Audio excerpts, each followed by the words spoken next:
पिछले जन्मों के संचित कर्म ही हमारी कुंडली का निर्माण करते हैं। पूर्व जन्म में किए गए कर्मों के अनुसार मनुष्य ने अपने पूर्व जन्म में अच्छे या बुरे जैसे भी कर्म किए थे, उसी के अनुसार ईश्वर उस जीव को मनुष्य, पशु पक्षी, कीट पतंग आदि की योनि में उसके पिछले कर्मों के अनुसार देता है। इसमें मनुष्य योनि सबसे उत्तम व श्रेष्ठ है। साथ ही यह योनि अंतिम योनि होने से मोक्ष का द्वार भी है, जो जीव मुख्य लक्ष्य है। पूर्व जन्म में जातक ने जैसे कर्म किए होते हैं, उन्हीं कर्मों के आधार पर पृथ्वी पर नया जन्म लेता है।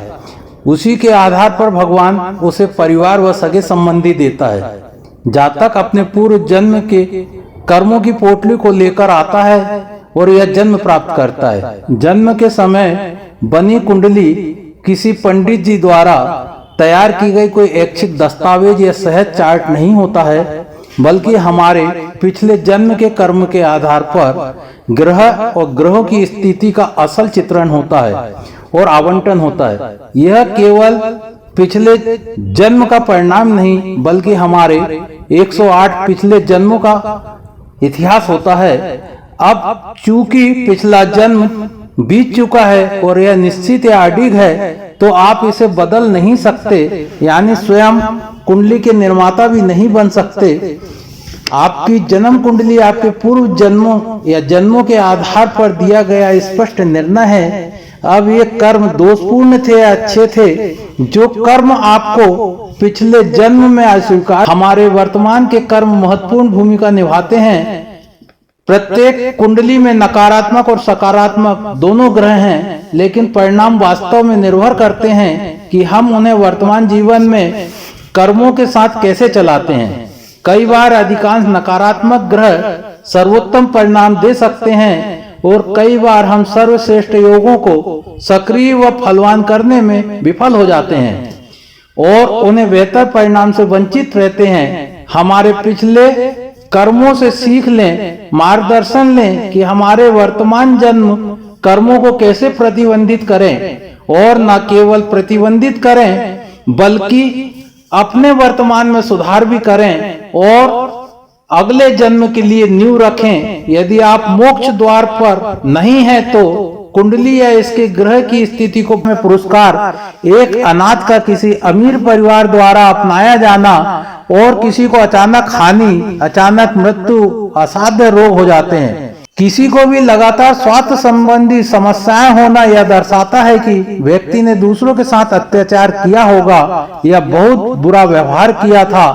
वर्तमान कुंडली में दूसरे घर में यानी सेकेंड हाउस में शनि या राहु विराजमान होगा। ज्योतिष शास्त्र पूर्व जन्म के कर्म और फल की अवधारणा पर कार्य करता है। यदि आपने पूर्व जन्म में अच्छे कार्य किए हैं, जिसके कारण इस जन्म में आपके ग्रह उच्च के हैं, यदि पूर्व जन्म में आपने बुरे कर्म किए हैं तो कुंडली में अशुभ योग बने हैं और कुछ ग्रह नीच के हो गए हैं, जिसके कारण आपको सुख और दुख मिल रहे हैं। दोस्तों, यदि किसी के कुंडली में मंगल नीच का हो, तो यह संकेत करता है कि जातक ने पूर्व जन्म में भाइयों के साथ बहुत दुर्व्यवहार किया है, लोगों की जमीन हथियाई है, अहंकार के कारण बल और शक्ति का प्रयोग के द्वारा लोगों को पीड़ित किया है, जिस कारण इस जन्म में मंगल नीच का हो गया है। जातक को इस जन्म में मंगल के कारक तत्वों में कमी का अनुभव होगा और परेशानी भी होगी।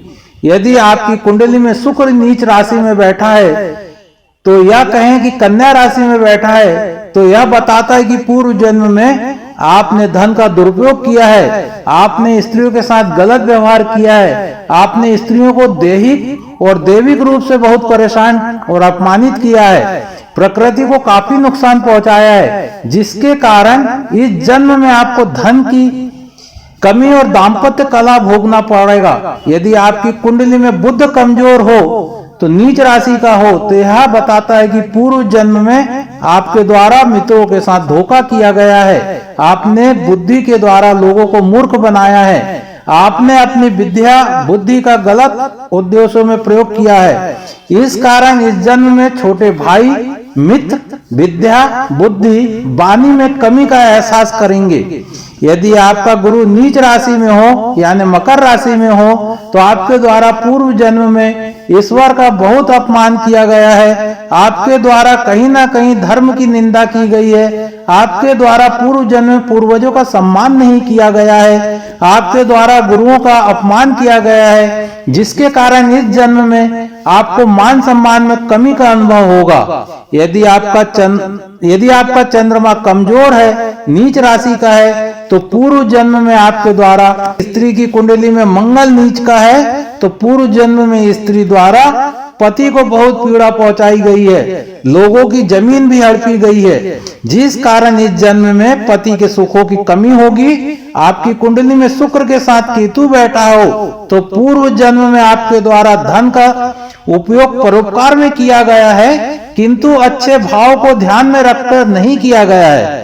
इस जन्म में धन तो खूब रहेगा, लेकिन उसका उपभोग पूरे जीवन नहीं कर पाएंगे। यदि आपकी कुंडली में मंगल के साथ राहु बैठा है तो आपके द्वारा शक्ति के द्वारा पूर्व जन्म में लोगों के साथ छल किया गया है, स्त्री को बहुत पीड़ा दी गई है, जिसके कारण इस जन्म में स्त्री मुकदमा आदि की समस्या होगी।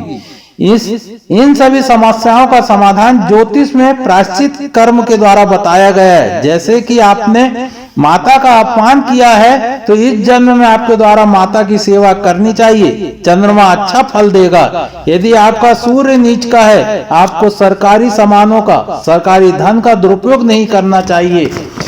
यह सब हमारे संचित कर्म का परिणाम है, लेकिन प्रशांतिक कर्म सुधार को समझने के लिए, इस उद्देश्य से सूर्य को मजबूत करने के लिए अपने से बड़ों का मुख्य रूप से सम्मान करें, आज्ञाकारी बने, विनम्र बने, सम्मान देना सीखें, अहंकार छोड़ें।